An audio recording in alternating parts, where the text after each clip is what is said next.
je disais alors que nous sommes à l'étape de la causerie, causerie que j'intitule La spiritualité ancestrale et la gestion du karma. La spiritualité ancestrale et la gestion du karma. Parce que lorsque nous avons commencé la spiritualité et que on a commencé donc par nous parler de la loi du karma, pour beaucoup de personnes, c'est comme si on est tombé dans un autre univers auquel on n'était pas habitué parce que justement, les religions importées sont passées par là entre-temps pour nous induire dans une certaine conception comme quoi nous sommes des pécheurs et quand nous arrivons sur cette terre, on ne fait que pécher, demandant toujours le pardon de nos péchés pour finalement rejoindre le ciel quand nous allons quitter cette terre. C'est la logique globale. Et lorsque la spiritualité nous dit que les êtres humains sont les héritiers de leurs actes et que c'est ça ce qu'on appelle le karma et que toute pensée émise, toute émotion générée et que toute action posée a naturellement droit à une conséquence et que les conséquences ne cherchent rien d'autre que l'auteur des actes et même si on allait s'enfouir sous la terre, l'enfant reconnaît son père. Par conséquent, les conséquences des actes nous reconnaissent comme étant le père qui les a produits. Ça faisait tellement peur et on se disait, donc il n'y a pas de rémission de péché. Comment je vais me comporter? Comment je vais faire ci? Comment je vais faire ça? Mais lorsque on fait un tour en arrière et qu'on a la possibilité de se dire, mais en absence de religion importée, quelle était la compréhension de nos aïeux de ce qu'on appelle le karma? C'est vrai que le mot est d'origine, je vais dire bouddhique, parce que le premier à prononcer ce mot, c'est justement Bouddha, qui, à la suite de ses périples dans le processus de son illumination, est parvenu donc à comprendre tout simplement que la vie, ce qu'on pourrait appeler le Seigneur Tout-Puissant, n'a rien à voir avec dans les vicissitudes de l'existence. Et que les êtres humains ont choisi d'être malades. La vie n'en est pour rien. Les êtres humains ont choisi de vieillir. La vie n'en est pour rien. Et que les êtres humains ont choisi justement de mourir. Et aux yeux de Dieu, c'est la grande catastrophe que nous avons créée. Le fait que dans l'omniprésence et dans l'éternité de la vie, on a pu créer tout ça. À des moments donnés, il m'arrive de dire même à Dieu ou à la vie qu'il me semblerait que je suis un peu plus puissant que lui. Je suis tellement plus puissant que lui que ce que lui, il n'a même pas créé, j'ai pu créer, même si c'est à tort et à travers. Si la vie n'a jamais créé, par exemple, la maladie, et que les êtres humains l'ont créé en son sein, cela veut dire que nous avons une puissance, que nous avons mal certainement manipulé, puisque justement, nous ne voulons pas être malades, nous sommes conscients que la maladie n'est pas une bonne chose. Et voilà que nous l'avons créé. Ça, ce n'est pas là l'objet de notre causerie d'aujourd'hui. Donc, je disais, lorsque nous avons la possibilité de mettre les conceptions qui nous sont venues d'ailleurs, lorsque nous avons la possibilité de les mettre à côté et d'interroger notre source, notre spiritualité, le karma n'est pas un fait nouveau, n'est pas une notion nouvelle dans la spiritualité africaine. Je me rappelle, quand j'étais enfant, j'ai grandi auprès de ma grand-mère, elle disait couramment, et qu'on doit littéralement traduit, ça veut dire, lorsque vous mettez une graine d'arachide sous terre, ça ne va pas donner le souché. Parce que souché aussi, ça germe sous terre et ça donne les graines de souché là, c'est sous la terre, au même titre que l'arachide. Mais il s'est fait qu'en mettant de l'arachide sous terre, ça ne donne jamais de souché. Et donc, ce qui veut dire que vous n'allez pas poser un acte d'une certaine nature et avoir les conséquences d'une autre nature. Autre chose, on dit, c'est-à-dire que si le mouton met au monde un enfant, l'enfant est naturellement un enfant mouton. Je vous donne une autre conception, mais des ipodafimeo. Et affinons vumbla. Ça veut dire tout simplement que celui qui de son gré a pris le bâton et a remué la cendre, que la poussière de la cendre l'envahit. Ou bien, vous allez remuer la cendre et la poussière va envahir qui? Celui qui n'est pas à côté, c'est d'abord vous que ça envahit. Cela voudra donc dire que nos aïeux connaissaient bel et bien la loi du karma. Et ils savent que lorsque vous posez les actions d'une certaine nature, d'une certaine façon ou d'une autre, cela va vous revenir. Et c'est ça qui codifiait même la société. C'est ça qui permettait de réglementer un certain nombre de choses parce que dès le bas âge, l'enfant comprend par le vécu de ses parents que le bien que l'on fait à autrui, c'est à soi-même qu'on le fait, ou le mal que l'on fait à autrui, c'est à soi-même qu'on le fait. Et lorsque nous comprenons avec un éveil à ce principe, à cette loi qui gère en fait la matière, parce que il y a deux, je vais dire quoi? Est-ce que je vais dire deux forces ou bien deux natures de l'être? La matière et l'esprit. On dira tout simplement que la vie a généré en son sein la substance que nous appelons substance matérielle. Mais cette substance matérielle ne se met en mouvement qu'à travers l'impulsion de la vie, qui naturellement peut être, disons, assimilée à notre esprit. Donc, lorsque l'esprit donne une impulsion à la matière dit, tu m'as orienté dans telle direction. Alors, je vais naturellement dans cette direction. C'est pourquoi, dans les traditions anciennes, la matière est toujours considérée comme étant la servante de l'esprit, même si elle est d'abord la maîtrière de l'esprit. La maîtrière de l'esprit parce que, à partir du moment où l'esprit infini et illimité s'unit à la matière et perd la notion de l'infini et de l'illimité qu'il est, on dit que la matière l'a tué. La matière est maîtrière de l'esprit. Mais dans l'éveil à sa dimension de infini et d'illimité, à sa puissance qui est antérieure à la matière devient naturellement la servante de l'esprit.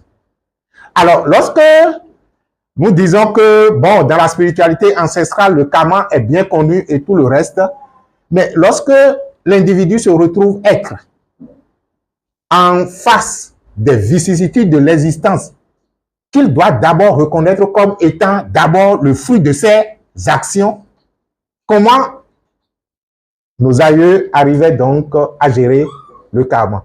C'est ça qui est intéressant. Parce que dans la religion importée, on va nous dire, priez, demandez pardon, reconnaissez que vous êtes pauvre pécheur et la grâce vous tombe dessus. Ça n'a aucune responsabilité. Là, je peux continuer éternellement à faire les mêmes choses si je sais qu'il y a quelqu'un qui est un pasteur ou une prêtre ou un imam qui, naturellement, en priant sur moi, va m'enlever tout ce que j'ai fait. Il arrive même des moments où on est d'accord qu'on peut le faire pendant des décennies, mais quand on s'approche de la soixantaine et qu'on sait que l'espérance de vie, c'est entre 60, 70, 80, les 10 dernières années ou les 20 dernières années, là, on se consacre.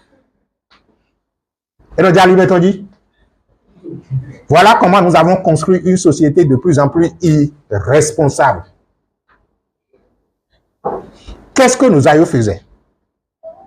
C'est vrai que vous allez constater dans nos communautés africaines que toute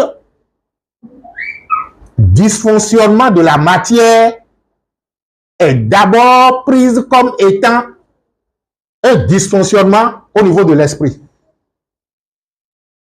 C'est pourquoi vous allez constater que même si dans la famille, il y a quelque chose qui commence par ne plus tourner rond, le premier recours, c'est d'abord d'aller voir un devin et de lui dire d'Abedien Kawea. Il arrive même des moments où, même si tout va bien, on va demander s'il n'y a pas quelque chose en instance d'arriver. Cela voudra donc dire que nous avons compris et nous savions intuitivement que c'est l'esprit qui gère la matière. Et que lorsque la matière ne se comporte comme on l'aurait souhaité, le premier recours devait d'abord être aller soigner l'esprit. C'est une façon de parler. C'est-à-dire quêter l'esprit pour voir qu'est-ce qui ne va pas en toi. L'invisible. C'est ce que je suis en train de dire. Donc, ceux qui, dans le temps, étaient spécialisés dans disons, l'investigation spirituelle, étaient sollicités aussi bien au niveau des familles qu'au niveau des communautés, même s'il ne pleuvait pas. On allait chercher le pourquoi de la sécheresse. Et on devait y pallier parce qu'on se disait, mais dans l'ordre naturel des choses, nous avons un cycle qui, naturellement, devrait être en train de donner naissance à une saison pluvieuse. Qu'est-ce qui fait qu'il en est ainsi? Donc, pour gérer les faits karmiques, qui peuvent être également des faits de destinée, il faut naturellement s'appesantir sur la vie de l'esprit et corriger le dysfonctionnement principiel qui est à l'origine ou qui était à l'origine donc de ce dysfonctionnement au niveau de la matière. Et lorsque l'individu ou le charlatan est véritablement un sachant, des choses miraculeuses peuvent se produire. Je pense qu'il y a quelques mois ou quelques temps, ça doit faire environ un an et demi comme ça, où j'ai reçu une dame qui m'a exposé ses problèmes. Elle était sujette à une maladie et elle a tout fait au niveau donc de la médecine moderne et elle n'a pas trouvé de solution. Elle a voyagé avec la maladie partout. Et il s'est fait qu'un jour, il s'est retrouvé avec quelqu'un qui, naturellement, a la faculté donc de faire des investigations dans l'invisible. Et la personne lui a dit que cette maladie-là est une maladie karmique et qu'elle ne peut pas s'en guérir par les méthodes classiques qui consistent à soigner le corps. Alors, le monsieur lui a dit que si elle veut, il peut bien sûr l'aider. Mais que ce qu'il va se faire, c'est qu'on sera obligé de transférer la maladie à une pièce ou à un animal pour que lui, il puisse donc retrouver la santé. Et c'est ce qu'ils ont fait. Je ne sais plus quel animal ils ont utilisé, elle m'a dit.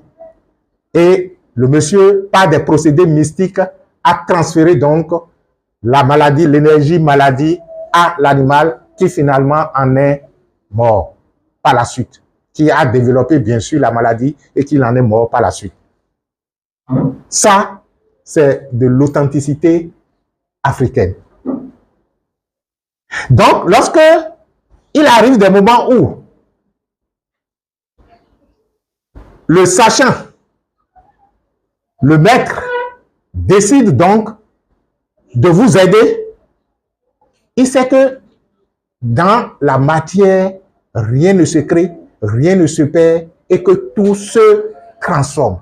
Par conséquent, aucun Dieu ne peut éliminer le mouvement que vous avez, la dynamique du mouvement que vous avez mis en œuvre, mais que si, entre-temps, on maîtrisait le principe, on pouvait donc transformer et donner une autre allure à ce mouvement-là.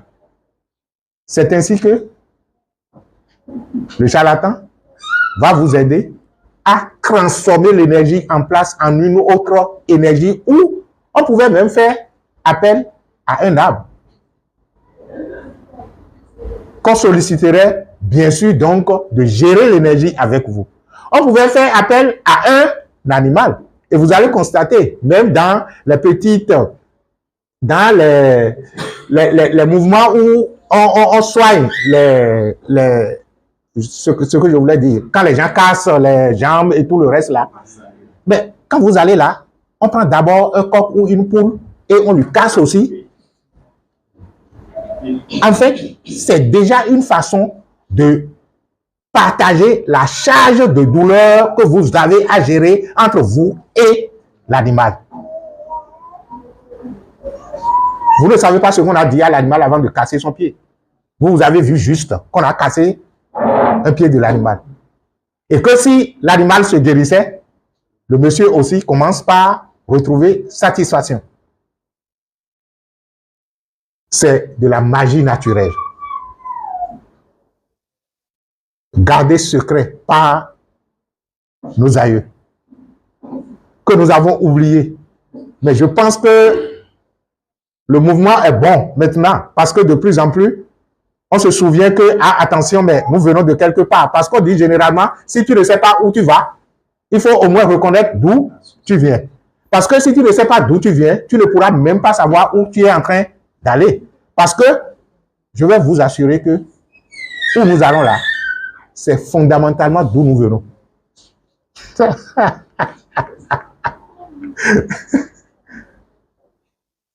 Où nous allons, c'est fondamentalement d'où nous venons. Si nous n'avons pas de vision sur où nous allons, il faudrait alors reconnaître tout simplement d'où nous venons. Je vais vous expliquer ça de façon très simple. Lorsque on vous prend chaque être, chaque âme ou chaque chose comme étant venu du chaos universel, comme du néant, dans ce vide, il n'y a pas de peuple, il n'y a pas de tradition. Il n'y a que tout simplement rien ou quelque chose qui, dans un processus de matérialisation, a commencé donc par créer ce qu'on pourrait appeler le subconscient, le mental, l'astral et tout le reste, jusqu'au finalement au monde physique. Et c'est justement dans le monde physique que nous avons cette différenciation de peuples qui naturellement ont forgé notre psychologie. Ce qui fait que la psychologie d'un Africain n'est pas la psychologie d'un Européen, ce n'est pas la psychologie d'un Asiatique.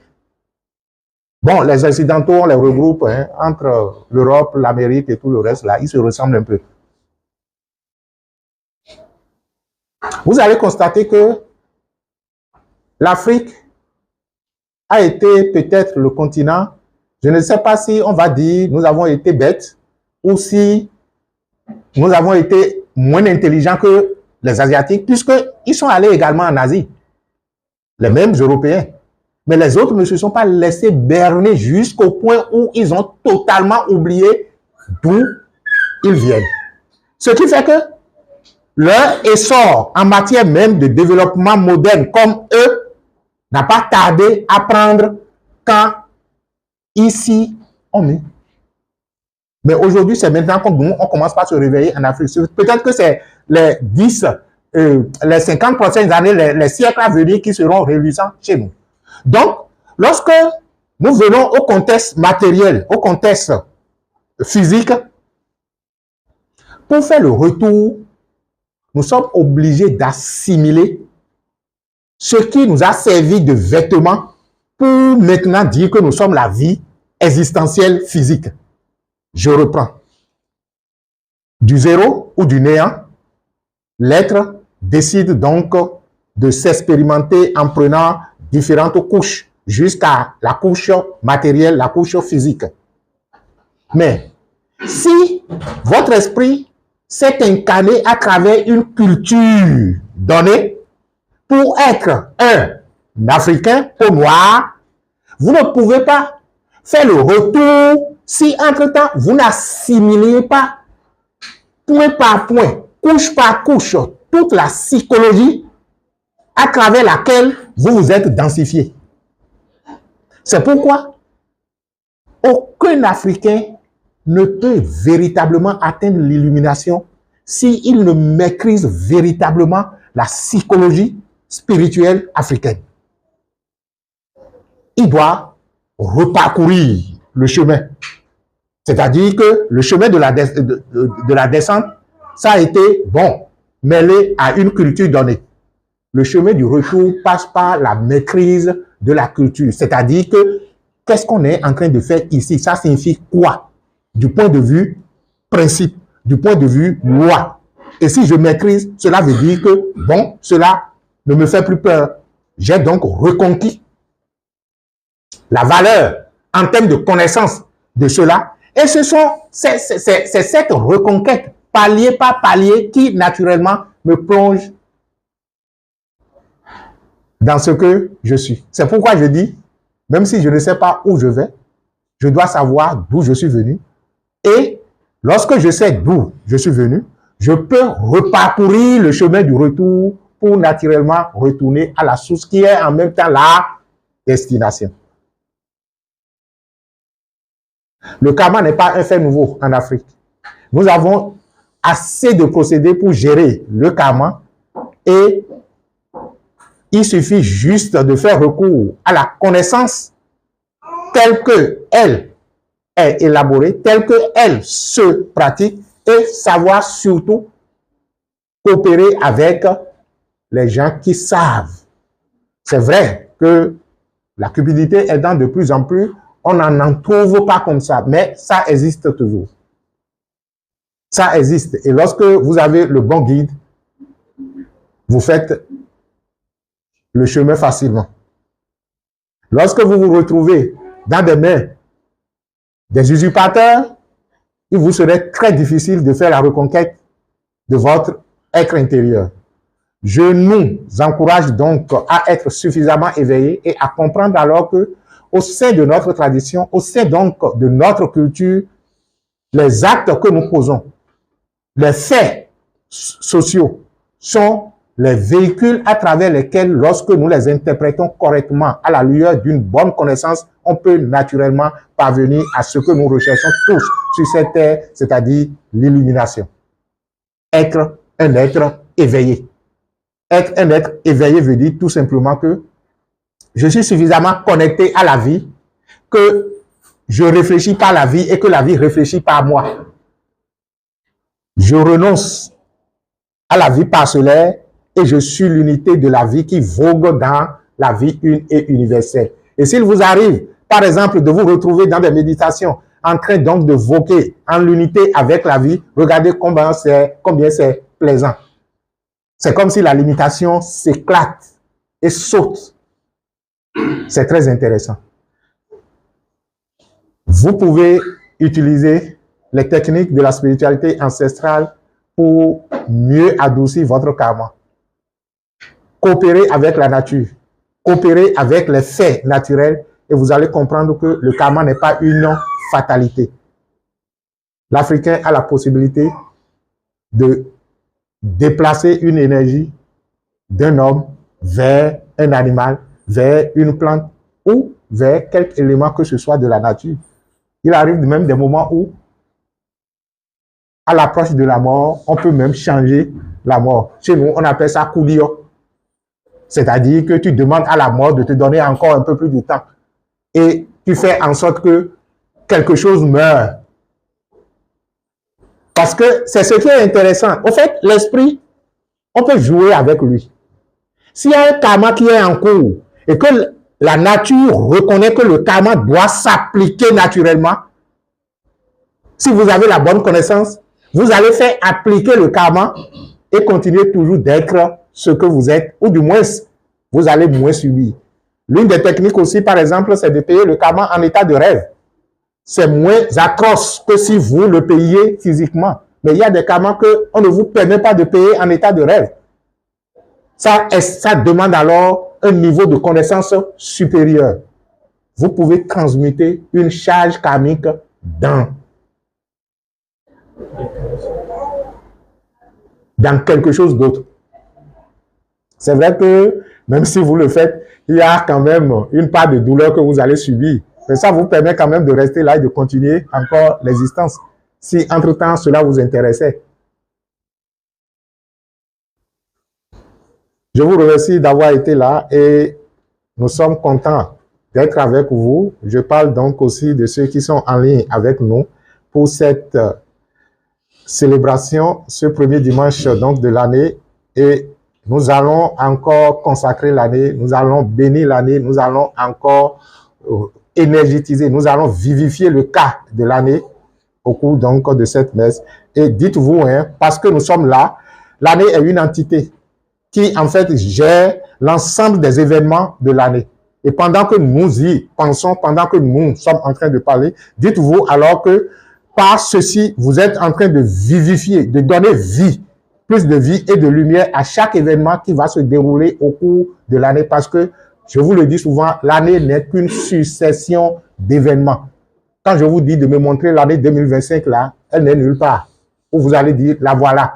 Mais les événements vont se produire au cours et ont déjà commencé. Sinon, le soleil s'est levé encore, ou du moins, la Terre continue toujours de tourner dans le même sens. Sauf que nous avons pris un nouveau départ à partir d'un point que nous avons indiqué comme point de référence dans sa révolution autour donc du soleil. Je vous remercie d'avoir été là et namasté à vous.